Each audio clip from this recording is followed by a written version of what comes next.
What's up? What's good? Stretching my eyebrows out. They cramped the other day. Ever had an eyebrow cramp? No? What the God. My desk is tripping. Hold up. Okay. How you guys been? Been a little bit. Bag's been bleeding. Whatever. It's all good, man. Look at my face. That's how I feel right now. Just kidding. Anyone have their parents tell them that like if you stuck your lip out like this, like a bird was gonna poop on it? Is it just my parents? I was scared of that shit. I was like, oh fuck. Because a couple times I got hit with like directly on the head with like a, messy. Gosh. Just me? I don't know. 5 people, what's up? Lifestyle, what's up? Dub. What's up, man? How you doing? How's life? Good morning, Dub. I Sunday Funday caused me many Monday blues. What up, Wolfpack? Haha. Hey, brother Dub. How you doing today? I'm okay, man. Everything is everything. Just hit that cycle class, man. Oh, my cardio is so fire right now. Just kidding. Trying to step it up, man. Trying to step it up. See. That freaking lockdown, man. It got me all out of shape and stuff. Damn. Usually on that, 9 people, what's up? That's it? That's all my freaking comments? What? Hey, dang, I wish I had that thing. Hold on. Let me do a show. Let me show you a little something that's not just my stuff. Because I like to look after the peoples, I'm the people's champ, right? Give me a second. I'm the people's champ. Give me a second, guys. People are filtering in here. Not too many people in here right now. We're going to shoot the shit just a little bit. Let people trickle in. I know it's a little later than I typically do it, but that might have to start to be the norm because I'm trying to get like my life on a schedule. I got to stop just staring at charts, man. Like my life is crumbling around me. I'm like, oh, God damn. Like, I got no friends anymore. I got to step it up. Give me a second. Okay. Give me 1 second. No, that's not the right link. I don't want that one. Give me 1 second. Make sure to go watch one of my subs channels. They started a channel. I said, I dared you. I double dog dare your mother. I said, hey, y'all should be out on the internet. Talk about crypto with other crypto people. Build. Be the builders. Be the change you want to see in the world. One of my subs said, you know what? Dub's right. And he started a channel. I like that. Podcast more like it. Make sure to go follow. Just dropped it in the chat. That's a link to the channel. I believe it is. I think I could throw it up here. Pretty cool little podcast thing. I had to listen to it. They used some of my clips. I like that. They were responding to some of the things I said. So it is, and let me share my screen. Help me cash 4 subs. We need to double that. Come on, go sub. Pretty cool banter back and forth. The sub, his wife, they talk crypto things. How could you not like a crypto couple? Pretty cool banter back and forth. I like it. Go help them out. It's all about people helping people, man. At the end of the day, good business is all about people helping people. Hey, 8 people, what's up? And guys, remember, it's all about building your network. Yeah, your network is cool, but if you build your network, you guarantee you'll never be poor. Hey, that's a pro tip. 10 people, what's good? What's up, Dub? Nothing much, man. How's Bama? Is it good? Hey, do you guys... Oh, my God. Speaking of Bama, I think Bama, boxing, bronze bomber, Jake Paul, Tyron Woodley. Did you guys see it? The knockout. Oh, my God. Woodley got to move. You got to move to Mars or something. It's over. He can't show his face anymore. Well, if you didn't see it, I got you. Here it goes. A little fun. Every time Bitcoin hits 69K, check this out. Oh my God. Full screen, you say? Oh my God. YouTube, don't take me off. I had to show it. Bang. Hey, man. He dropped his guard.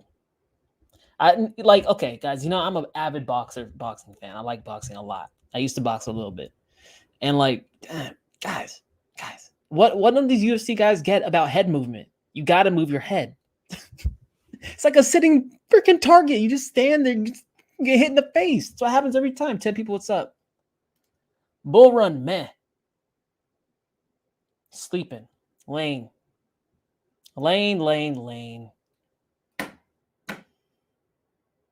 Ye of little faith. No, just kidding. You're not little faith, man. I know you're just ready for it. I feel you. We got to talk about it, man. The cycle, unless it's something really freaking crazy, I guess it's not the end of the year yet. So I can't write it off because Bitcoin does crazy shit all the time throughout its life. But damn, man, it is lagging. It is lagging. Unless we see some kind of crazy run that we ain't never seen before. Hail Mary shit, which would throw a lot of people off. Shit's happened before, I guess. It's looking like dragging out in 2022. We're going to look at that, what that potential might look like. A lot of the people I found in the space are kind of revising some of their plans around that, people who believe in the 4-year cycle.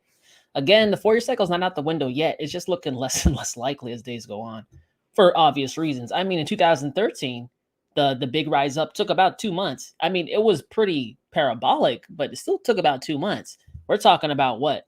A week and a half, 2 weeks? That's got to be pretty much a straight line up. What could cause that to happen? Okay, some kind of revaluing announcement or some shit, or backing reserves of Bitcoin or something. But that's kind of a long shot, right? So we could look at what it potentially might look like into 2022. I'm open to that. I'm just not open to the whole thing of, double top, it's going down into the bear market right now. I don't. No, man. No. It just goes to show, man, it kind of makes sense when you think about it, I guess, right? Because hear me out. More money in the space, right?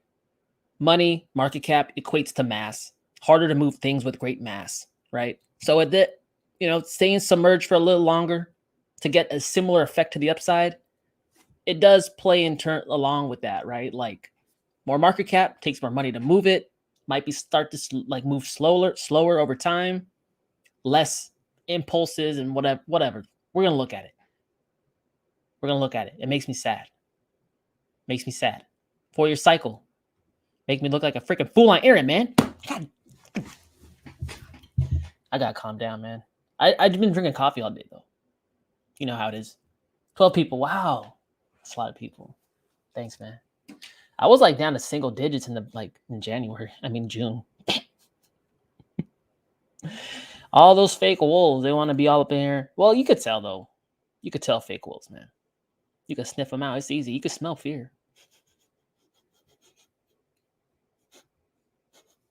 Wait, I still got some fake wolves in here? I do. Interesting. How y'all feeling, folk? I'm good, man. B-Pro on the cheap sheet. Wow, Dad Master talking about B-Pro so much. He got other people talking about B-Pro too. God damn. Sorry, I've been out the past few weeks. Finally moved into a new crib. Awesome, man. Is it in Vegas? That's tight. I mean, you're the homie who hooks all that up. That's tight. You hooked yourself up? That's sick, man. Vegas? Moved out of Vegas? What's the deal? Penthouse? Sweet? Cabana? Chilling? No cabanas in Nevada. I guess there are. But it's in resorts. Damn.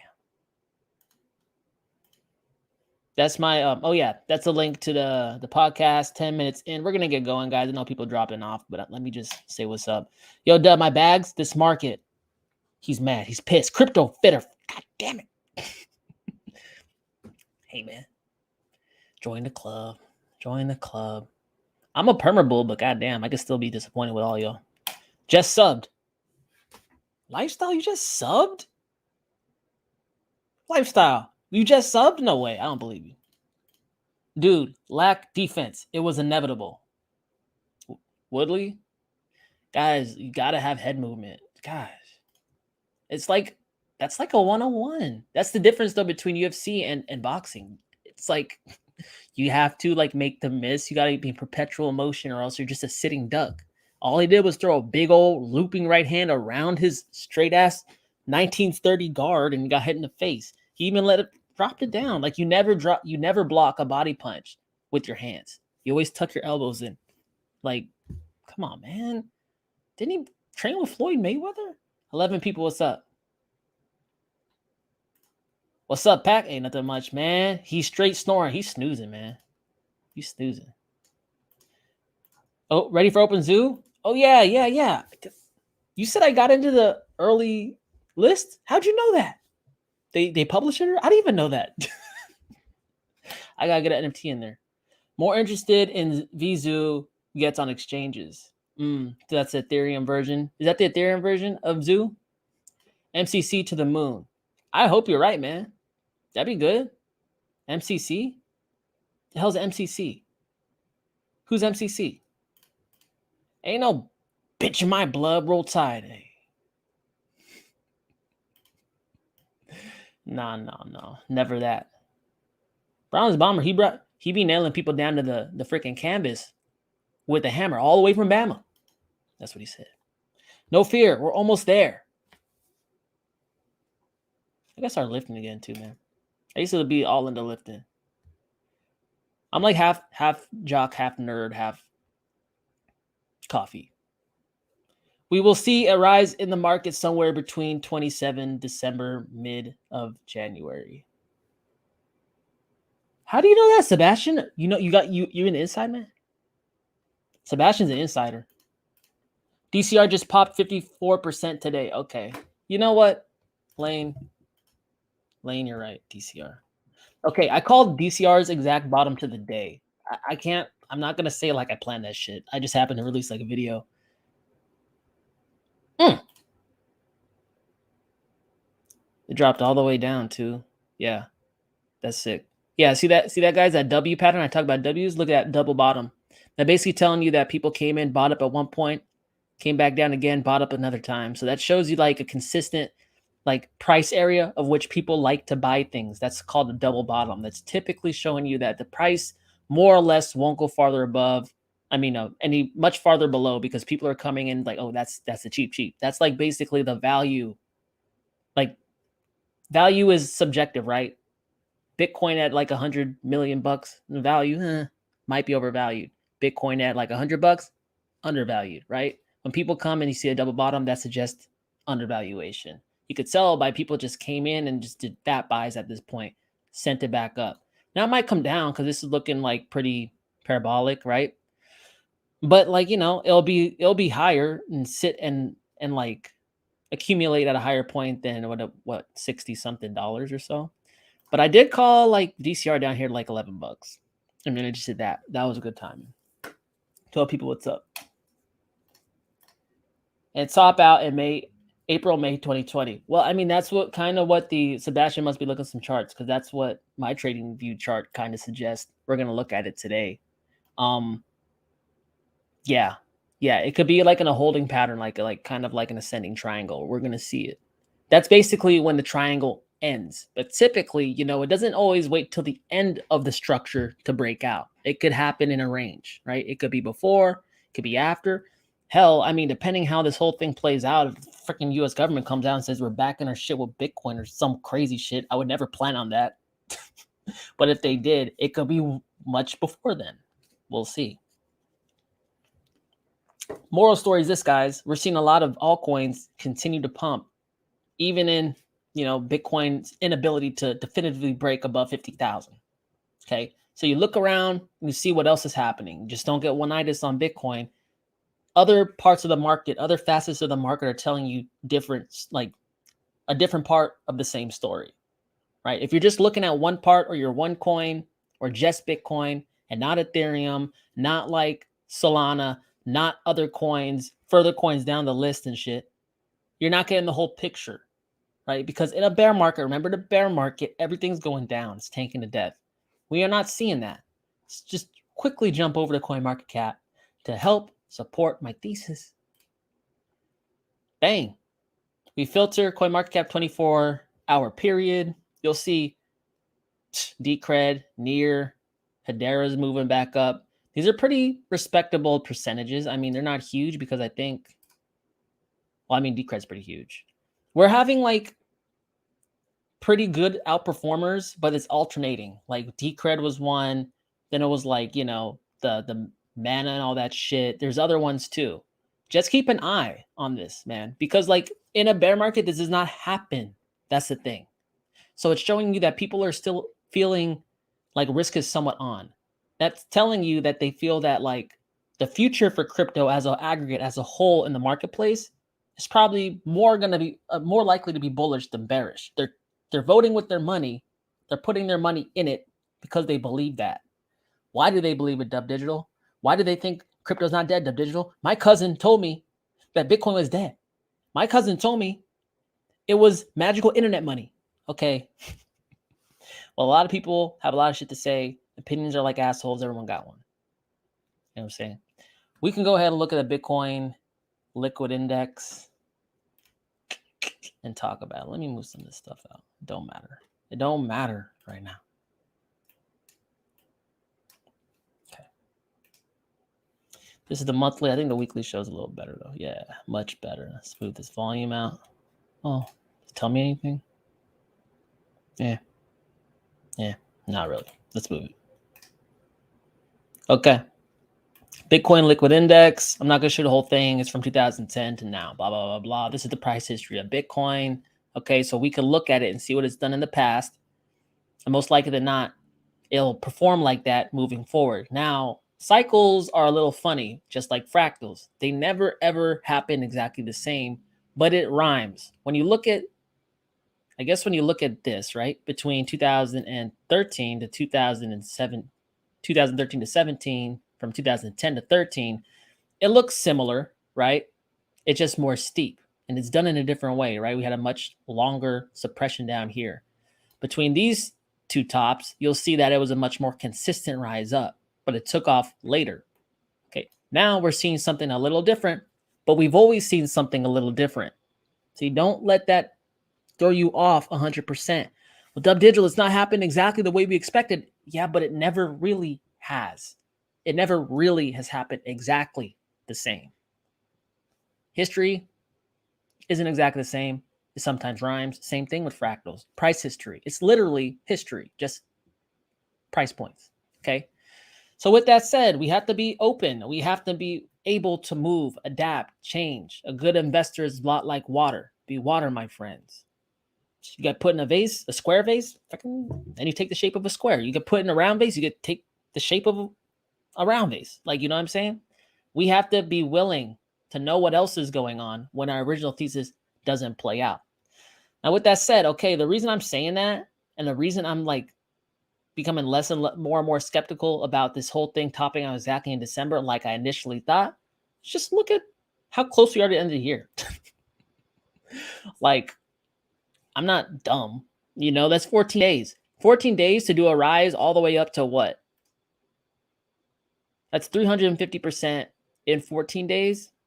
Okay. This initial rise that happened between 2013 to the end of it, 2017 to the end of it, was 147 days. That's approximately, is that 4 months? Okay. 2013 occurred. This rise took about a little under a month and a half, pretty much. Okay. So the most parabolic rise we've seen in Bitcoin thus far has been 45 days. Okay. What would that put us at? Let's just look. That'll put us at the end of January, right? And that's the most parabolic we've seen. Now, the one thing that could throw us off is we see something even more parabolic than we've ever seen before. But that's not like prudent, right? When you're planning things, you shouldn't like plan for something unprecedented to happen. It's always possible, but it's not prudent to plan like that, right? Can I agree? Can you guys agree? Okay. So with that said, let's zoom up. Okay. So I pretty much just kind of moved out this bottom trend line, and it kind of like fits with the macro trend line, this dark black one. This is the one that Bitcoin's price has been holding ever since 2010, pretty much. right? So this is the macro, but this is a shorter term bottom trend line, right? So we draw it from point to point, we extend it out. We also draw a top trend line, we extend it out. The nexus point of which they meet is where there should be resolve to the up or the downside. Okay. So with that said, let's measure that. Right now we're at about what? December. Well, it says 13th here. We're going to run with it. A couple of days off, whatever. It's good enough. So at the next, up to the nexus point from where we are to the nexus point is about 161 days. Shit, how long is that? 5 months? 6 months? 5 to 6 months. Okay. So at the very soonest, if the trajectory is much like 2013, we're looking at mid-January for a top to like form. That would have to be like boom. But if this thing continues to curl and coil within this structure and it happens to take off later on to here, then we're looking to like what? April, May, just like Sebastian said, right? Now know this. With Dubdigital, I mean, the nexus point happens out in May, like pretty much to the end of May. Why wouldn't you expect that? Because typically patterns break out not at the very, very last moment. They break out like in the last third of the structure. So like it's a range. But like what I'm saying is this, guys, you could obviously see this, right? This pattern, it's been maintaining. I told you it'd be hard to get past this cyclical high we set in April 2021. So far, that has been true. It has been spot on. It's been very hard. Bitcoin's been getting slapped down. Just like fucking like this. Bang. Again, this is 70,000. Boom. Don't you hate that shit? I hate that shit. Sorry. I can't stop watching that. Woo! Should have went home. Hung up the gloves, man. But either way, man, this is what I'm saying. We don't care if we're 100% right. We just care if we're right in the end. Okay. This is where we got to drop that pride. There's a lot of prideful people on the internet, man. But see, pride don't make you money, honey. It don't make you money. Like, if you ask someone to chart Bitcoin from 2010 to now, and it didn't exactly fit every single wave and price point that it hits, would you think that person's stupid? No. No, it doesn't matter how you get there. And we're not freaking psychics, okay? We're just trying to navigate difficult waters. We are seamen. Whoa, what the fuck? Men of the sea. Oh my God. I'm going, okay. End of the stream. 13 people, what's up? But you hear what I'm saying? Look, guys, I know the water's rocky. I know it's choppy. I know. I get it. I'm here with you. I've been here with you the whole freaking time. We're going to get there. Yeah, the path might change. There might be twists and turns, but we're going to freaking get there. And when we get there, you're going to be happy. You're going to be proud. You're going to tell your grandkids that grandpa, grandma, I didn't drop those bags. Everyone was dropping those bags around me, falling like flies. But only greatness gets to the top. 13 people, what's up? What are you going to tell your grandkids? What are you going to tell your grandkids? Grandpa, where were you in bull run of 2021, 2022? Oh, I had some Bitcoins, but I sold them because I got scared. You want that to be your story? I don't know. Think about the legacy, man. Let's see. Now I'm still in Vegas. Look up Mission Hills. Let's just say I did something I thought would never be able to. Oh, sick, man. That's tight. A little more house than you thought you'd ever have, huh? I like that. I just subbed to your boy's podcast channel. Oh, cool. Thanks, man. I was like, how are you getting the notifications being subbed to my channel?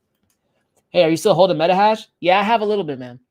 I have a little bit. But I did sell off the majority of my core position, so I did get my money back. It hasn't been performing that great, to be honest. I haven't looked at it in a while. But it's just like so finicky. And I looked at my portfolio, right? It's cool if you have like a lot of core like blue chip coins and like you're barely dipping into altcoin forest. But like I did a holistic view of my portfolio. And this is something I need to improve moving forward in the next cycles as well. Like, we're all learning here, right? I looked at it and said, I'm really spread pretty thin. I have a lot of investment theses, but how risky do I really want to be? I mean, I'm already in some risky ass coins, and then I going even further out on the risk curve, right? So I did an assessment of all my projects, and I said, I believe in these strongly. These other ones, I like them, I believe in them, but not as strongly as the ones I've identified. And I started letting some go. MetaHash was in that cohort. You know what I'm saying? Yeah, I had 1.30 coins. Guys, that was a lot to just like pay attention to. So gotta refine that. Find the sweet spot. Find the sweet spot for sure. Because sometimes like coins that you pick, they go up a lot. The good thing about spreading out is like you're more likely to participate in like coins that overperform. But the problem is like it's not as thick, or like the position is not as stacked as you typically would, right? So like you gotta find that good amount of coins where it's like it maximizes your chance of getting overperformers, but like when they do overperform, it means something substantial. 11 people, what's up? That's something I want to like work on, like in the bear market. I want to make a website. I got that whole idea. I'd like to do that. Gonna wait for the next Bitcoin halving 2024, baby. For real? God, I did that too, man. I mean, it's hard. My hair started turning gray. Dude, like, god damn, that was a life lesson, man. I could hold through the bear market. This is me coming out the bear market. Shit's shaking. I'm like spilling on myself. Remember Airplane? The fucking guy throws like the water in his eye, says he has a drinking problem. That was me. Man, XRP is so ready. XRP has been primed, man. XRP has been primed. I'm glad I picked that up. Glad I did. Let's see it. Can you guys see an obvious parabola forming here? Can you? I'm gonna let you look for just a little longer. Yeah, that's a parabola forming. It's gonna be interesting. XRP is always a good ride, man. It's always a good ride. It does nothing until, boom, gets everyone's attention. People FOMO the hell in. Fingers crossed for a full moon pump. Wasn't it full moon today? Thought it was like a day or two ago. I don't know. Sometimes it looks full. In my experience, crypto go up if I stay home and burn the herb all day. I will sacrifice for the community for the next couple weeks. Good. The community needs you, man. What you burning? Homegrown? This is Cali, man. We got homegrown out here. Let's see. LOL. What's up? I'll never stop. I'll never drop my bags. I'm ready to wait 4 more years if necessary. Good. Nice.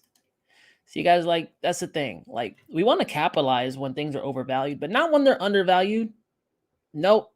I didn't hold this shit for 4 years to sell when it's undervalued. I'm not going to go and be like, oh, I'm be grateful for what I get. No.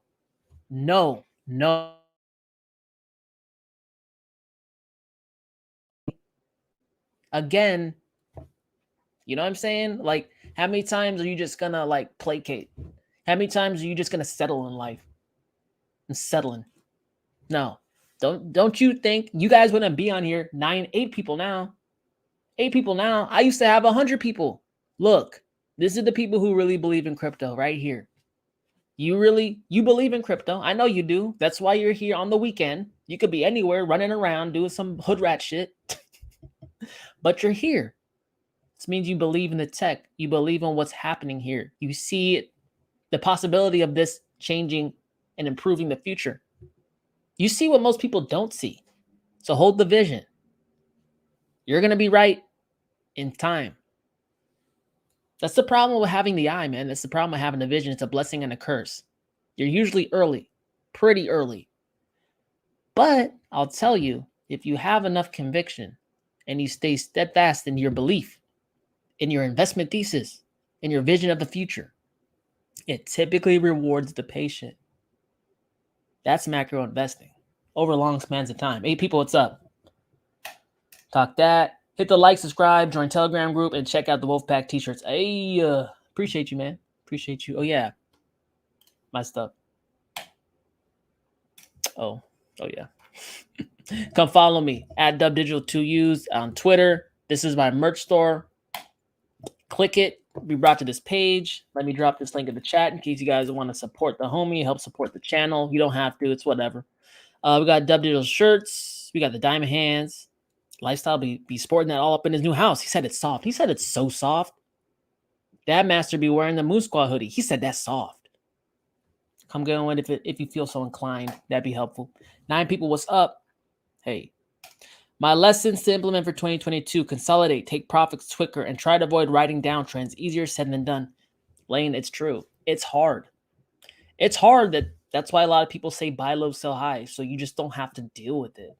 You know, you buy in the bottom when it's scariest, but you do the work up front by taking a risk. See, the higher you buy, the more certain you want to buy that, oh, this is uptrending, I'll get it now. I mean, the less risk you take, but the more active you have to be. Right? So you capitalize when things are very much overvalued. You wait, right? You survey the situation, what's happening, right? Some coins will die off. Some will get stronger. New ones will come in that are really exciting. You survey your available investment opportunities. Then you make your calls on the bottom. Set it and forget it. See, that's the beauty about macro. That's the beauty about doing that. Yeah, there's always a swing trade in and out, but the more active you are, the more of a subject matter expert you got to be. The more practice you got to be. The more lessons you got to buy. The more you got to learn.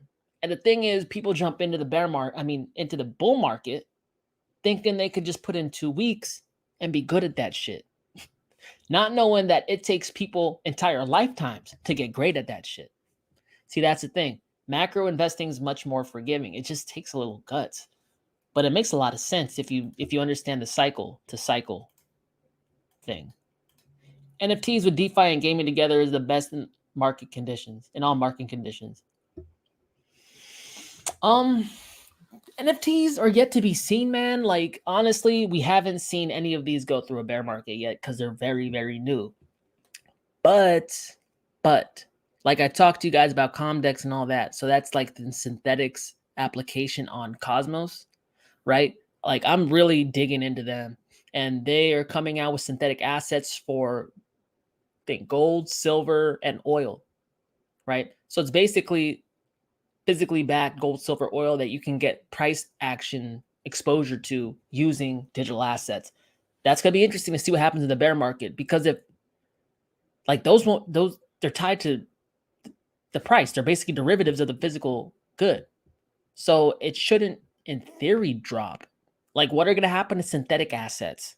Like, they shouldn't drop. If they perform the way they talk about, they shouldn't drop.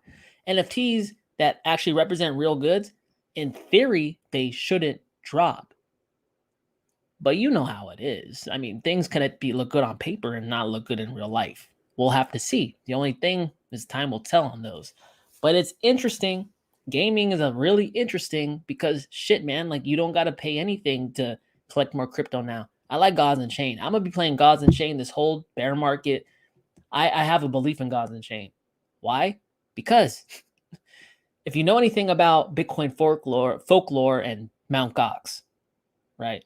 That was originally a Magic the Gathering trading card site that sold Bitcoin on the side and accidentally became the biggest Bitcoin exchange in the world. Then it imploded. But there's like, Magic the Gathering is inherently tied to crypto because of that. One of the dudes, I forgot his name, he like worked on Magic the Gathering, right? He moved over, started Gods and Chain. Chris Clay, I believe his name is. And then Coinbase Ventures backs that project. Coinbase is coming out with the NFT marketplace. Hello, do you see it happening? You just got to do the digging, find the games, keep playing the games, all the bear market. Then you're going to be a beast on the next cycle. That's all I got to say. 13 people, what's up? What do you think about Cambria? Cambria?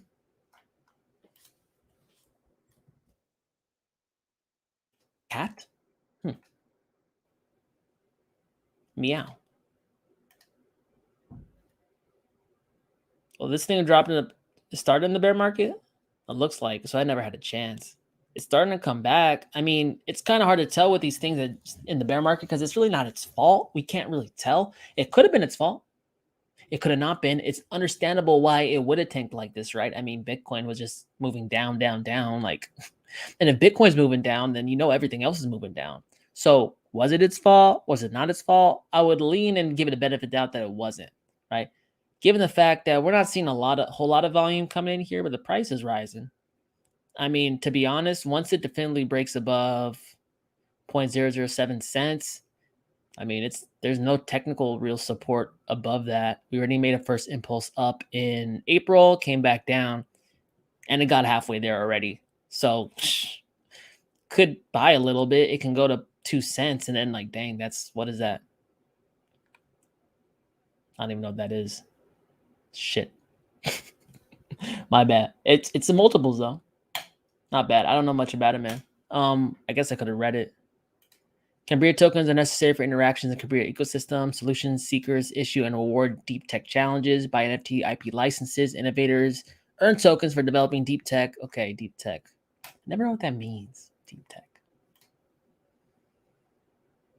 Tokenomics, educated. Starter program solution challenges. Project portfolio. Okay. But you know I just want to know where your partners are. Or your Twitter. Community partners. Universities? Huh. Team. Do I know anyone here? They look nice.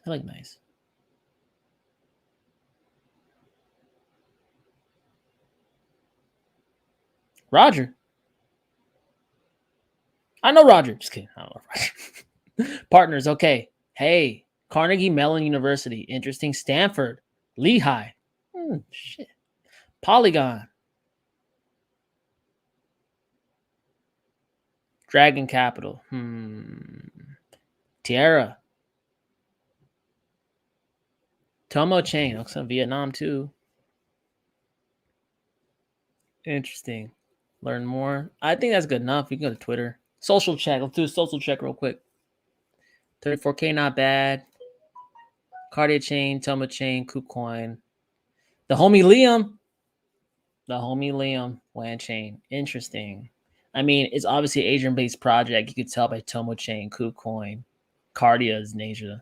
WAN Chain based out of Asia. Yeah, so they're obviously, like, you guys could tell, like, the reason I say, like, I see the blockchain geography being spread out across continents and across cultures is because that's how they're kind of grouping up. If you follow a lot of chains on Twitter, the cool thing about Twitter is once you find a new project, you see who follows them. And then you see all these, like, where are they, right? Tomo Chain, Vietnam, Kucoin, a lot of Asian coins up on that shit. Liam works for WAN Chain. WAN Chain's a largely Chinese-based project, right? Cardia Chain, that's out in Asia too. Like, you'll see that, like, different chains and projects are grouping up, making plans together, right? And it could be redundant to other ones that are happening over in the West. But that indicates to me that there's Western groups, there's Eastern groups, there's Middle Eastern groups. They're all making their own ecosystem so they can be comprehensive and work seamlessly, right? And the West and the East and whatever, they could sync up and do business between each other. But if it's local business, they'll probably do business within themselves. See, that builds redundancy. That builds resiliency, right? So the whole world is never really depending on just one thing like we do now, because that de-risks the thing. They could always move over too. Like, right, there'll be available, I guess there'll be an availability on other chains in case something goes down in one area of the world, they could jump over. It might slow things down a bit. It might increase gas fees a little bit, but at least it won't come to a screeching halt. You know, like that's the problem we have with centralization and centralized systems now. Things could just come to a screeching halt. Oh, what's the plan B? The world has a plan B, right? The world has a plan B monetary system, right? I mean, that seems like it would be smart, right? And you do the research and you find out that we don't. And you can't freaking believe it, that at a second's notice, the world could just go on halt and the food could stop coming to the shelves and people could die. So I think redundant systems are much better than what we've been working with for the last, I guess, like rememberable history or whatever. But yeah, I could have worded that better. 11 people, what's up? The new DLC for GTA Online has a mission where you go to a crypto billionaire's mansion and kidnap his lawyer. Crypto and video games are going to merge. Can't wait. They are.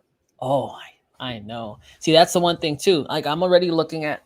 I'm not really trying to spread into the metaverse right now like that, because like I do believe we're gonna have a cycle where everything crashes down, and then I'm gonna go hard in the paint on like trying to capitalize like on that stuff. Like, I'm gonna see what looks like the most adopted and promising metaverse, and then I'm gonna build a presence there, and then I'm always gonna have a presence there, and people who are trying to get in late will try to buy from me, or maybe I'll just keep it like a for rent billboard, or maybe I'll build a building and I'll have my shit in there, and then I can get a steady stream of like follows and subs from that. Like, just it's unlimitless and it's cool and it's like the new frontier. And I don't think people like know it's going to be big, but they don't know exactly how it's going to be big. They don't know exactly how to capitalize, but that's the exciting part about it. It really is a blank canvas. And integrate games into it. I mean, look, it's only a matter of time before these kids that spend all their goddamn time playing video games for free, like an aha moment comes on and they go, wait, why am I doing this for free? I could play for crypto. And it's a no-brainer. Like, there it is right there. And the beautiful part is it takes almost no money up front to participate. See, that's the big problem with crypto adoption today. People just really don't want to spend money. They don't want to spend money on something they don't understand. They don't want to put anything up front to learn about anything. They don't want to like experiment with it. But gaming, you don't really have to. That's the cool part. And now we got Meta pushing Metaverse, aka also formerly known as Facebook, getting everyone interested in the idea of what the metaverse is. Like, my same godmother, right, who like talked to me on Thanksgiving about the metaverse and stuff. She just one of my best friends was her son, like he put on like a Quest, like, or what is it? Oculus Rift. Right? It put it on her and she was like, oh my God, like she's actually seen the metaverse now. And these are like baby boomers, man. These are people who like typically aren't on trend with tech. It's happening. It's happening. It just takes a while to really come around. They're going to hear about it. They're going to ask questions. They're going to shy away. It's going to be there. They're going to come back. They're going to dip their toe in. They're going to shy away. And then all of a sudden, they're going to take the leap. And it's probably going to be something with actually Facebook rolling shit out. Because once there's like a mainstream metaverse, even though crypto people don't like it, it's really just going to get people. It's going to be like training. It's training for people to operate into it. It takes time, guys. Things like this take time. It's a learning curve. 12 people, what's up? Thoughts on EOS working towards a hard fork for EOS IO code base? I mean, if I get free coins, I like it. I don't care. I'll hold them both. It's just, I think EOS needs to stick together, man. Strength in numbers. Blockchains are valued in network effects. So more users on the network means a more inherent value of the network. More forks, less participants on the network. You split up the network, it just makes both chains less valuable. You know what I'm saying? So like EOS needs all the users it can get. And I know EOS usually has a lot of contention in the community. I say it with love. I'm speaking like an outsider looking in. You guys just need to get together, stick together, and like have a common drive forward on how to like do this thing. Because like it's easy to jump off, it's easy to split up, but just know that like blockchains are valued in network effects. When you split a chain, you inherently reduce the value of the chain. 14 people, what's up? I get the whole B1 thing. I'm just of the opinion that B1's not out to screw EOS. I just think they're just very bad at communicating. Because I sit on my conspiracy theory on EOS, man. I'll admit it's kind of a conspiracy theory. It's cool. Yeah. I mean, it's evidence no one's been able to explain to me. It's the whole 2019 getting sued by SEC and getting a waiver and getting $500,000 for a bill. I've said it a million times. Someone explain that to me. Why SEC didn't kill him, crush him. That'd be interesting. We just saw Veritasium come back from death's doorstep after getting sued by the SEC in 2018, and now the United States has awarded them a patent. Yeah, Reggie Middleton is supposedly the grandfather of DeFi. Submitted the patent in 2013 or 14, just got granted 2021, December. So, first they sued him, then they give him intellectual property rights. The government, they're a little, say, hush-hush about their plans. So that raises the question for me for EOS. Why did they do that? That's just a big, unanswered question that I feel like will be answered in time. I wonder what they're doing with Profi, though. Brendan Blummer was talking a big-ass game about Profi, and then it stopped. I mean, they opened freaking bullish, so. Wolfpack, what's up? Chill Money, how's it going? Flat Smack, Wolf, I like that. Heard about HBar's multi-million transactions they did in like a couple days, equivalent to more than ADA's entire history of transactions. Yeah. I mean, HBar's fast. We know that. HBar bang out some transactions. We know that. HBar is going to be a player in the space. We know that. We know that. There's no use in comparing, though. There's no use comparing. I mean, to be honest, HBar is not blockchain. All right. Hashgraph is probably it's faster than blockchain. But again, I've told you the difference between the two, what I think is going to play out in the future. I think Hashgraph is really tailored towards like the enterprise. I think Hashgraph gives enterprises flexibility to hook up to public blockchains, but not allow people on public blockchains to see into the private Hashgraph network that these enterprises want to run. Because let's think about it. Who's in their network? Boeing, IBM, a lot of people that do a lot of business with a lot of governments. They handle government information. They have IP. A lot of their products circle around IP. Now, would you want a Glassdoor? Would you want like your secret national security shit in a glass house where people could just look in and take your shit? No. So like the very reason people love blockchains is the very reason enterprises hate them. Enter Hashgraph, right? Can be tailored to exactly what they need, performant, quick, snappy, a good validator group that they all know and trust, but you can't see in. Not great for a public utility, but great for private ownership. And for that reason, I don't really think they're that much in competition with blockchains. Because a public utility of which everyone can use to transact on needs to be pretty much not controlled by a single entity, right? Because that kind of takes away the relevance of public. It's no longer public. And it needs to be transparent so people could verify that it's actually public and no special interests control it. Yada, yada, yada. I've been rambling on. 19 people, what's up? HBar, baby. Number one alt. That's why Tezos is a great long-term investment. I like Tezos.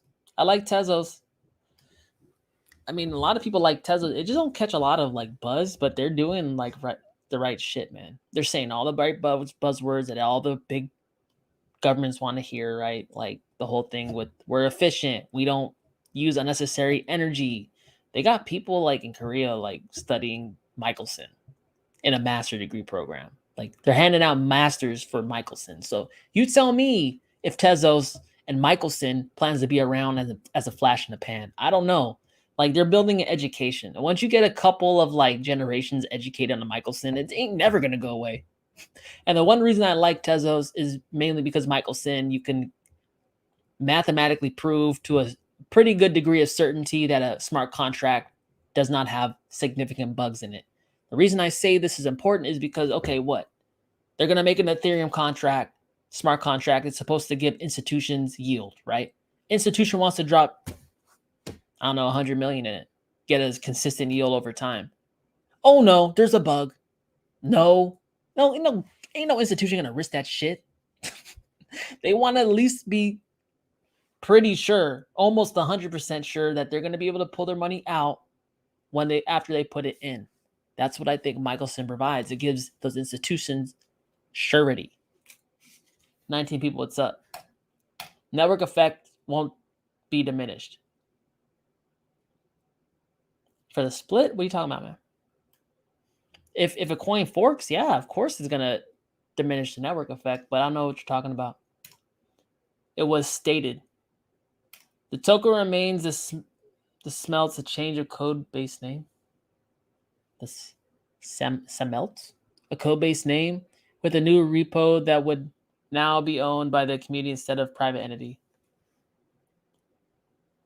Yeah, that's cool. I get it. I get the whole thing. It's just like you're inevitably going to be pulling people away from using EOS originally, right? And that's not a good or bad thing.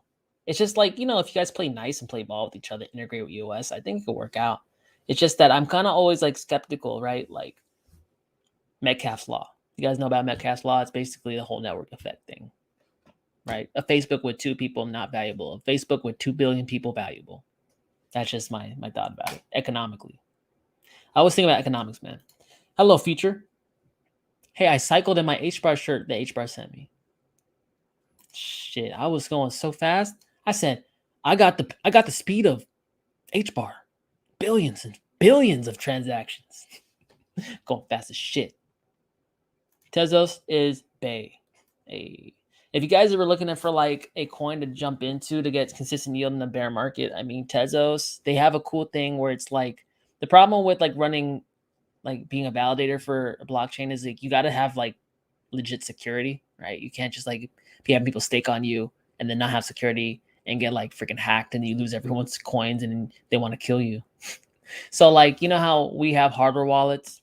Well, basically, Tezos Israel, I believe, made a hardware wallet for the validators. So it kind of like foolproofs the ability to be a validator, which something I like and something I think is definitely needed for the long-term security and functioning of a blockchain. They got to make it foolproof to secure, validate, participate in their network. I think something Tezos understands. A lot of these like validator requirements, it's still very techy.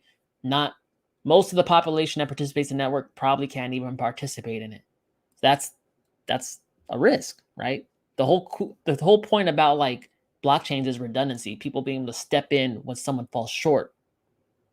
If your population of people who could step in falls short, and there's not a lot of them, then now you're risking the whole security of the network. 18 people, what's up? I'm tired of being a baby fish. I want to be a whale.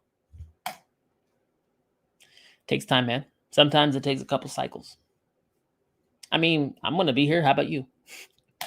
I'm pretty sure we're all probably going to be on this earth until then. Might as well. Time's going to pass whether we like it or not. I mean, for Tez. Oh, no. I don't think it'll diminish. Yeah. It's unlikely that it'll ever be forked by design. Well, Tezos, isn't it fork resistant? Yeah. Tezos is fork resistant. I mean, DCR is fork resistant.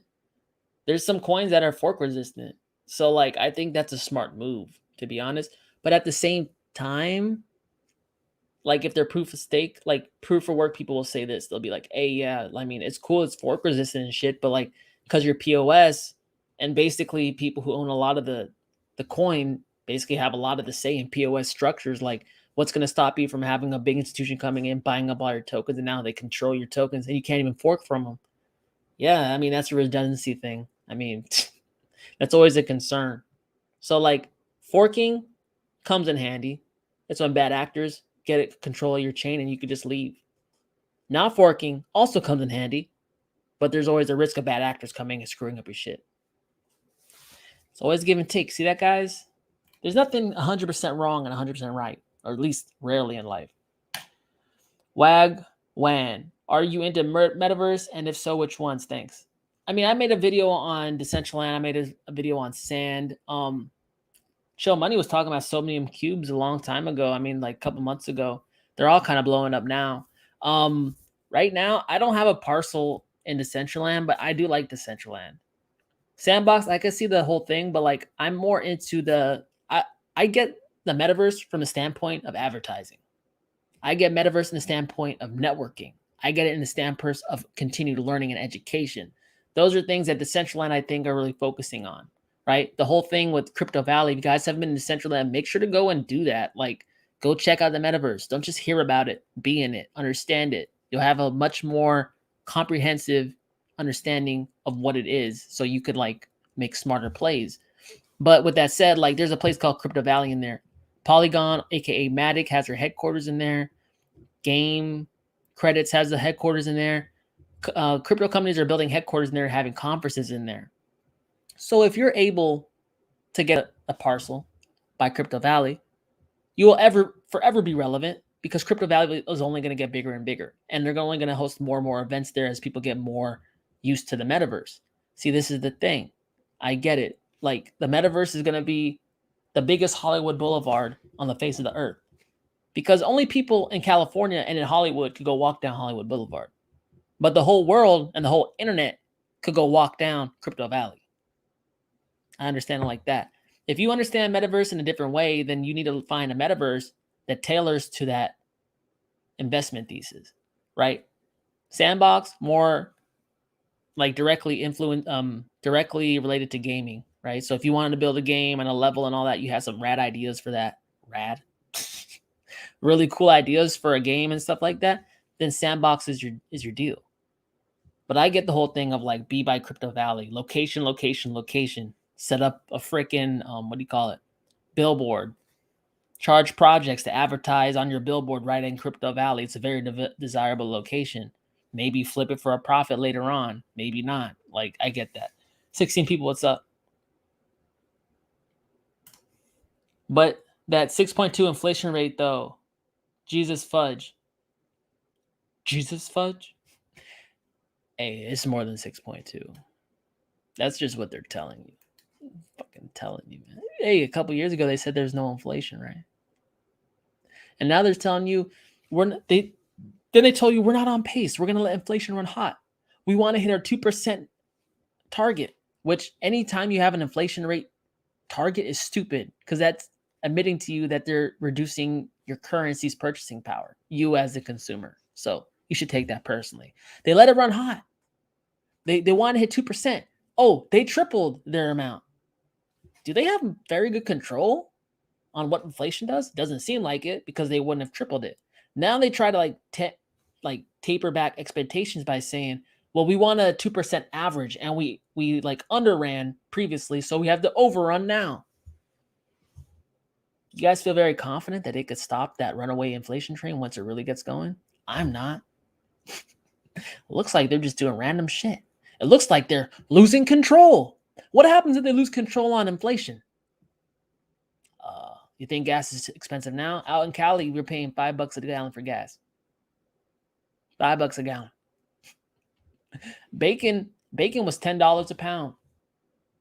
Bro, this is not runaway inflation either. This is not hyperinflation. It's gonna be very apparent once it gets going. They're gonna do those taper back the asset purchases. We'll see how far they get. How much can they really taper when the Fed, ever since 2018, has been buying most of the stocks of private companies? They're basically publicizing companies. That's shit that happens in communist countries. So what happens when you remove and reduce the amount of dollars going into equities from the biggest equity purchaser? Can you see equities go down? How much balls do they got? How far will they let it go down? Not that much. Because every time it goes down, guys, what happens? Print. And then Bitcoin go up, housing go up, gold go up, equities go up, everything go up, because they got no balls. They ain't gonna let this shit crash, man. Not financial advice, but they haven't done so yet. And every time people, they start feeling that heat, oh, they squirm. They squirm and they give the people what they want. That's the whole thing. What do you think Wall Street does this whole time? They just bet against the Fed, because they know the Fed's in a corner. They keep printing, inflation keep going up, asset prices go up. That's good for us who are invested in assets. They stop doing that and they placate, assets go down and people freak out. And people lose their retirements and 401ks. Money evaporates. People lose their jobs. People are on the streets. They go for their head. They get scared. They print again. They're painted into a corner and they got to do exactly what we want. I seen this shit 10 years ago. We're going to get it. They got nowhere to run. Let's see. Hey, Dub, caught the stream late. Look up Moongoose coin. Getting shilled everywhere. Jonathan. Moongoose? Mongoose? I had a mongoose skateboard one time. I ain't never know how to skateboard, but like, you know, it was the Avril Lavigne days. Said he's a skater boy. Mongoose.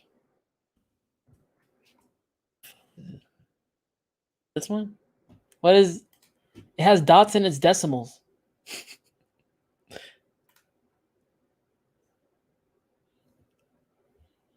Loading. Couldn't find data. Couldn't find data. I don't know. Well, it's showing me some shit. What? I mean, damn. I mean, okay. What the fuck is this, man? It's a mongoose? Okay, look, man. It looks cool. Whatever. Meme coin, right? Dogs? Cum rocket? Mongoose? Squid Games? What's going on in altcoin forest, man? 16 people, what's up? It can't be forked actually, but I my under dire catastrophe. What are you smoking, man? Only I under the dire. Okay, I still understand. Hey Dub, what do you think the big news that will be dropped on Hedera this coming week? There's big news? I don't know. I mean, hey, what's up with Galaxy? That'd be cool. That'd be good news. I'm seeing like, oh, did you hear about Michael Jordan getting into a creator NFT kind of creator fan thing network? They're starting one too. We got Galaxy coming up. I think maybe that is that started. I don't know. You tell me, man. You tell me. To be quite honest, I kind of like stopped researching so much in Hedera because like, what else do I gotta know? Like, I seen enough. I got a bag. I got my position. I seen enough. It will go up. You know, like, but what's up with it? So governance would actually have to vote for a fork, I believe. Okay, good. There's a sidekick on YouTube that says PPT will hit $75 this run. She hasn't wavered on this for a year. Stranger things have happened. I mean, I have PPT from 2017 and it hit $70. So $75 is just a $5 increase. I mean, let's check it out. Now, who is this sidekick? She's been around a while. I probably know her. I've been looking for alpha everywhere, guys. PPT, yeah. I saw it hit $70 out here.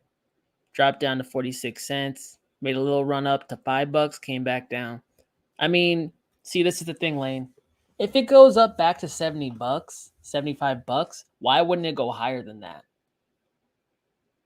I mean, it's already been there. That's not even like a new high. It's barely a new high. You know, so like, why stop there? See, a lot of these psychics, I don't know. I feel like they might get vibes on as to like price movement and momentum, but in terms of like exact price points, I question, because from a technical standpoint, it's like, okay, why would it just hit the top and come back down again? I mean, if it had that much momentum and that much gusto behind it, why wouldn't it just move in the blue sky?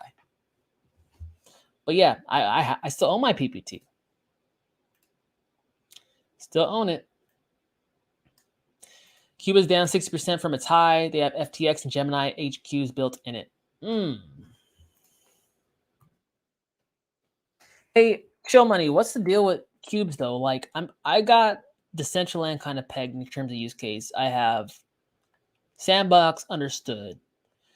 There's that other one with their BitBoy and Wendy O. It's like a mall. I forget what it's called. I get that. But in terms of Somnium cubes, what is its use case? I mean, the animation looks different, right? But like, What is it for? Is it for like learning and stuff? Like, can you help me out on that? I'm trying to understand. Somnium Cube. Good entry on in my perspective. Well, I mean, if we're listening to him down here, you'd be getting it at $2. So, hey, not bad. We haven't seen the volume turn up yet. Not bad. Could drop a little lower. I mean, it's hard to do this stuff on Coin Market Cap. $11. Oh, so it broke there, went below. It had a bounce. We'll see if it keeps bouncing down. I wouldn't be mad if it came down more. But like the reason I think it could come down more, man, is because like this was his first real breakup out, and it was super, super parabolic. And you know what they say, or at least what I say, every action has equal opposite reaction, right? So hard to the downside, hard to the upside. Until it starts over time building in its own support, there's really nothing here. I mean, $4, right? So this thing could collapse more. It could not, but like I'm always waiting for that huge collapse. And I see why it could do that. So I'll wait for that. But again, it's still down 60%. So if you're not splitting hairs about it, don't worry. But that's just my rationale. Danny, thanks, man. 10 euros. Thank you so much. And that's a cute dog, man. What's his name? I used to have a dog named Barkley. Get it? Barkley. He was a good dog, man. Rip. Backs. I went to Wendy's to get a Dave's double a couple of days ago, and it was $14 for a medium combo. I was like, oh, hell's no. Yeah, man. Tell me that's 6%. My ass, dude. People in California, they'd be moving to Texas, man. Texas, Arizona, and Nevada. Those are the spots. I might find myself out there one of those days, man. California is expensive as shit out here, man. I mean, it's cool. Yeah. The weather and the lifestyle, whatever, man. How's that help me get more steak?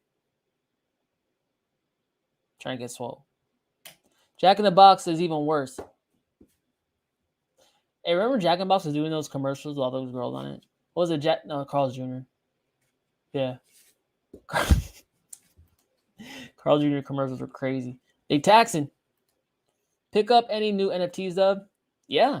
Yeah, I did, man. Like I got remember the Tad Souls, or not Tad Souls, NF Tree Frogs that I talked about on my video? Yeah, they minted. I think they're still minting. They started on the 18th of this month, so yesterday. And the team, like I told you that they were gonna like throw me some NFTs, they did so. So I got like a couple of those, but yeah, they're still minting. I think there's like 5,000 of them on Solana. Again, like I can't do the whole Ethereum NFT. I get it. Oh, you know, NFTs on Ethereum, like those are a big deal. Whatever. I can't be like spending a couple $100 to mint something and not even get the freaking NFT. I'm not doing that. So I'm trying to pick like other ecosystems that are showing some pretty good NFT traction and could potentially get another influx of capital from Ethereum because Ethereum's still sucking.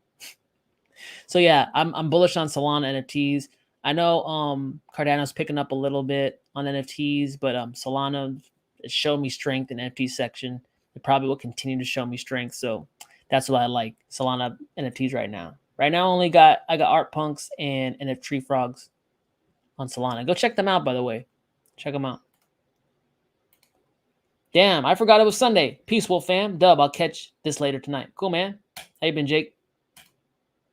Where we going, bro? Diamond hands over here, but I'm clueless and unsure what's coming. Hey, we talked about it earlier in the stream. Make sure to check that out with my charting thing. Could extend into 2022. Structure suggests the latest into May, right? Probably break out before then. But yeah, like we shall see. As long as we maintain in the relative range, guys, it's just a waiting game. Doesn't mean it's dead. Doesn't mean Bitcoin go down. Doesn't mean none of that. All it just means is you know, like imagine, man. Imagine, right? The market's job is to get the majority of people out of the trade. Wouldn't this do it? And wouldn't this do it to OGs in crypto who just like this one's different? Like, oh my God, like maybe this is a double top. Like it's evoking that doubt into even veterans' minds right now. It's doing exactly what capital markets are built to do. Make it scared. Right? Like, that's what I'm saying. Everyone who makes money in crypto deserves every single dollar they make in crypto, man. This shit's not easy and the shit's not free. You pay in your emotions. You pay in your uncertainty. You pay in your doubt. You pay in managing those things. It's not free and it's not easy. But again, that's what I'm saying. Investing, it does take an element of faith. Right? You can look at charts all day. You can be the best chart in the world, but like until it happens, until it plays out, you have to kind of rely on faith to get you through. That's why I really, really am a proponent of doing the digging, understanding, and doing the research yourself, because the charts get you 80% of the way there. But if you drop the ball 20%, the last 20%, you still lose. We're sitting in that gray area right now. People have been saying all the right things. The chart's been doing all the right things up to this point. It's just stalling a little longer than people are comfortable with. Okay. That's what's been placed in front of us. How can we transverse it? I think patience will do it. Money makes money. Money makes money. Money makes money? They can. They also can make me money. I won't call them dumb money. I call them new money. New money likes to rush into like things that go up, and they don't like to be wrong. They're scared of failure, right? Smart money knows fail fast, fail often, and learn from your mistakes, right? So you fail less. New money likes to never fail. The problem with never failing is you never learn, right? So they like to see green candles and they like to jump in when number go up, when the risk is least, almost non-existent. That leads them to buy at highs and then get wrecked. It's only when you switch that, or at least understand what you're doing, right? Are you investing in value? Are you investing in momentum? Are you investing all on momentum? Right? It just means getting a little smarter and knowing the plays you're making. But yes, new money can make money. It's just that how consistently can they make it? And can they hold on to it? An unpracticed investor typically can't. 13 people, what's up? Psychic is goddess creative, has tarot coin readings on channel, doesn't do them anymore, but really good accuracy in earlier readings. Hour 13, wow. Well, it's only one major exchange and its market cap is extremely low. So my view is that thing will go past 40 sooner than later. Oh, you're talking about Somnium? Come on out to Nevada. I can get you taken care of, bro. Hey, thanks, man. Appreciate you. There will be continuous developments of smart contracts to interact with cubes to create drag and drop payment gateways. Hold on. Okay, there will be continuous development of smart contracts to interact with cubes to create drag and drop payment gateways in the builder. Nearly free transactions in your world and very fast.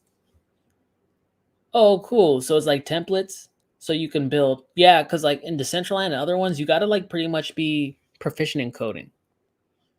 Okay. So mass adoption and mass participation would need some kind of commercial builder like that. That's cool. And free transactions. Does it run on ETH? It has to run on layer 2 then, right? But it's ETH. Transaction speed to create VR commerce. Yeah, I mean, you need fast transactions to integrate, be a good VR platform. Dub, is that you on OpenZoo with NFTs named Dubdigital? I seen it in an article. Yeah, it's me. I applied to it. I guess I got it. That means I gotta get some NFTs going. Shit. I gotta talk to the homie. We were making one, then we kind of paused. Gotta get that going. Yeah, it's me.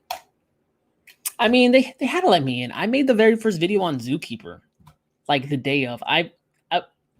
They had reasoning on the on the things why should we let you in? I was because I made the first video on Zookeeper, so it's probably good reason. Somnium Cubes is an in-game currency based on Ethereum blockchain. Yeah, ERC20. Oh, so they must be using the side chain to have 0 transactions fees. Its utility include an all-in transaction, land purchase, sale, renting, e-commerce, etc. Still not telling the wife. Oh, shit. Hey, secrets are not good, man. Secrets are not good, but I understand. Your wife's, man, they could be the number one reason you drop bags, man. You said you're going to sell at this. I know, but numbers go up. Sometimes it's just better to weather the storm on your own. But if she finds out, you're going to be sleeping on the couch, man. They partner with Near for high throughput. Good. Dub, I took your advice in the beginning of summer. I turned 10K to 25, but then this dip started and I cashed out 10 and left 10 in the market. Should I reinvest that now or wait? Well, you could do it over time. You can get an average, right? You could just do a one big ass drop. You just have to be okay with it dropping down more if it happens, right? Or you can do over time to get the average. I don't think it's bad to start now, if this drop gets much, much, much hairier, then we have bigger problems. The cycle is invalidated. That's what I'm saying, right? I think we'll hover in the range. But if you want to be more cautious with your entry and, you want to be more cautious about it, then over time, you set a certain amount of money. You do it every week. It's a dollar cost average or every every day, every week, every month, whatever you want to set. So you get that average entry price. So in case it does keep dropping down, you're capturing that in your average entry. In case it starts moving up, your lower entries earlier on in dollar cost averaging is kind of bringing that down. That's a method to do it. Or you can just drop it all in there like a freaking boop. Whatever, man. It's your life. Let's see. That's about it. Hour 17 in. Okay, guys. I don't get anything else really. That's about it. Unless you guys want to ask me some other shit. I'll hang out for a little bit. Dropping a WAN chain video today. So you guys don't know, little FYI, Polygon has a strategic partnership with WAN chain to do layer 2 to layer 2 bridges, which is pretty freaking cool. I mean, what other interoperability project is doing that? Nobody. They're all just trying to figure out layer 1 still. WAN chain's moving to layer 2 to layer 2. And they're partnered up with the most adopted layer 2 solution right now. So if they successfully do this and successfully develop layer 2 to layer 2 bridges across chains, every other layer 2 is smaller than Polygon. But they'll all want to hook up to Polygon because, that's good for their network. So that means that they'll be having to develop more WAN chain, cross-chain layer 2 bridges to hook up to Polygon. See, there's no one moving into that yet. I like that a lot. And I think that could be a catalyst for WAN chain to get a lot of actual utility from. Because, there are other competitors of layer 1 to layer 1, but they're still trying to figure out layer 1. There ain't no one really thinking about layer 2 yet. This is what I'm saying. Yeah, there's Cosmos. I like Cosmos. I think the Cosmos ecosystem is going to be big once it's all fleshed out and developed because they're doing their own comprehensive suite. Basically you enter Cosmos and it's all there to run whatever you want.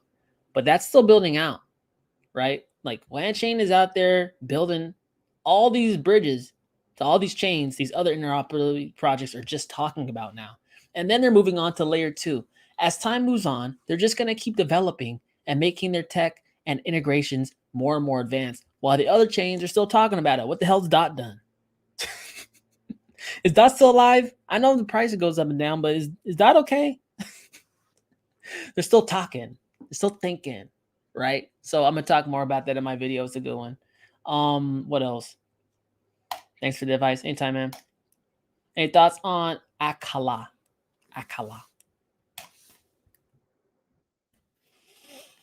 ACA. ICO ended. The DeFi hub for Polkadot. There's a Polkadot. I just talked about Polkadot. Alcala,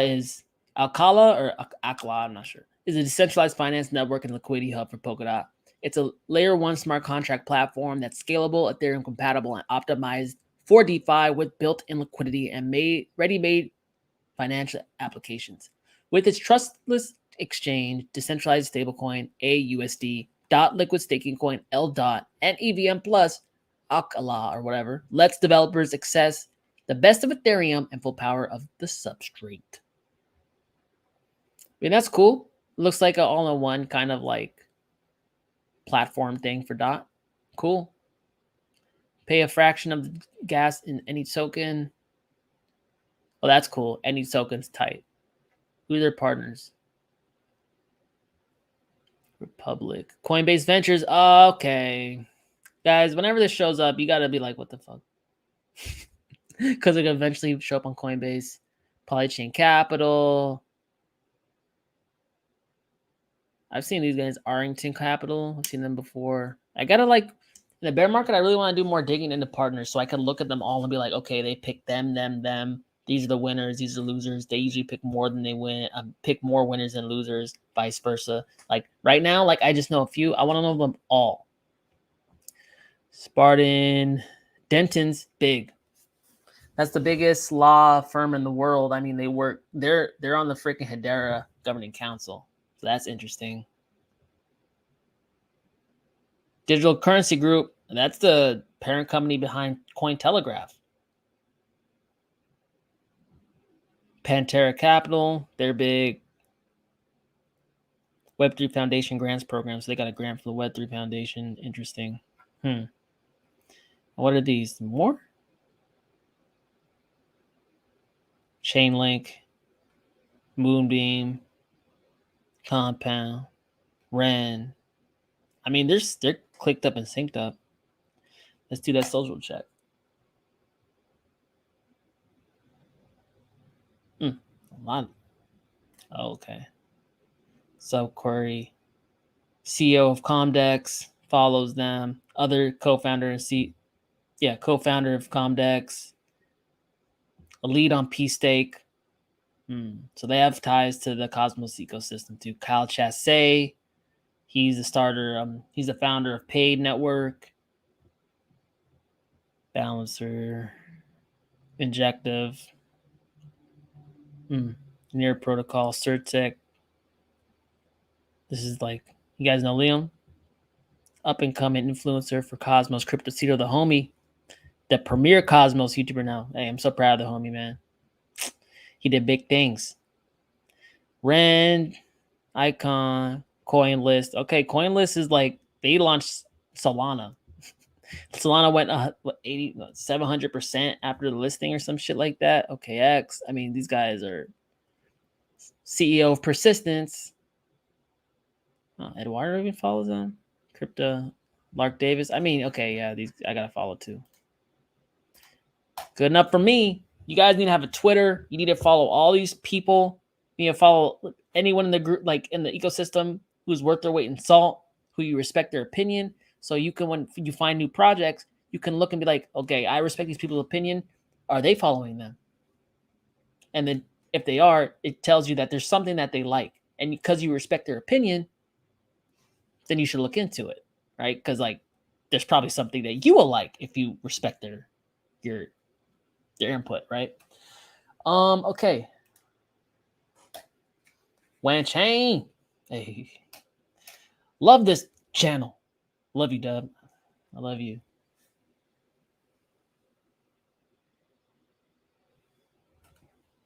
Pause. Sorry, babe. Sorry, babe. Yes, I found out Zookeeper looking at your Zookeeper video. Okay, so does your NFT project have utility and is there a whitelist? Do you have a Discord or something for us to get on the whitelist? Hey, dude, I don't know if you could tell. I haven't made the NFT yet, man. I'm dropping the ball. No whitelist, no Discord. Just do the internet. I'll get it going, I guess. I didn't know it was gonna open up so soon. I'm working with the homie who's like on the Wan Chain team, but we're friends. But like, he has a job. I'm doing shit in crypto too. We're gonna get it done though. But I'm not that far ahead, man. You think Mana and Sand going to go crazy again after this dip, or you think meta hype will die down? I mean, from a capital appreciation standpoint, it'll probably go up. But I think the real opportunity is going to be in the bear market for those things. I think that like good projects and things that caught real traction is going to fall down. Like because of Bitcoin's going to go down, it's going to be cataclysmic. Good things will fall down, bad things will fall down, everything will fall down, like we've seen in previous cycles. But when it falls down, you guys have been aware and you know the shit from the gold, and you pick up the gold at shit prices. That's when I think I'm going to be expanding heavily into the metaverse, because we know that people are okay with the idea of it. We know that, I mean, I heard someone at like my doctor's office, that receptionist asked this guy's like, "Hey, what your kid want for Christmas?" He said, "Oh, he wants like an Oculus Rift." Like, this is the younger generation. They're gonna be growing up in the metaverse. They're gonna be growing up in immersion.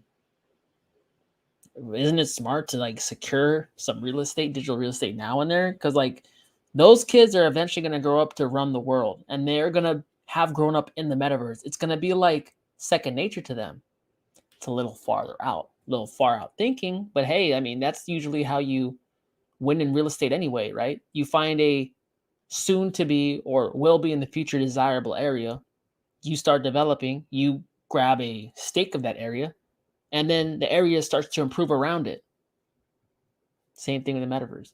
16 people, what's up? Dad Master, yo, Louis, Anam. I don't know if it's a coin, but I'm gonna wrap it up, man. My bad, Louis. It's been an hour 26, guys. It's been fun. This is Crypto and Coffee. I do this right now. I say 9 a.m. Pacific Standard Time, but like it's more like 9:50 now because I'm doing stuff in the morning on Sundays. And then do another stream on Wednesdays. Yeah, just follow my Twitter, man, because like it's hard to like do like the exact time streams when I'm doing these classes. But it'll be like usually like around 5-ish, but like this coming week it'll probably be a little later after I get home. So let's say like 4 to 6, whatever. Just follow my Twitter. I'll send it out. Follow my Telegram group. I'll let you guys know there too. That's how I usually get like communicate like more frequently. YouTube's not a very great platform to do that. I could do some written shit, but I barely get any views on that anyway. But yeah, I do it twice a week, Wednesday, Sunday. Stay on the lookout for the times on that. You guys can always watch the recordings too. Make sure to follow me on Odyssey. It's been fun, guys. Until next time. Talk to you later. Peace.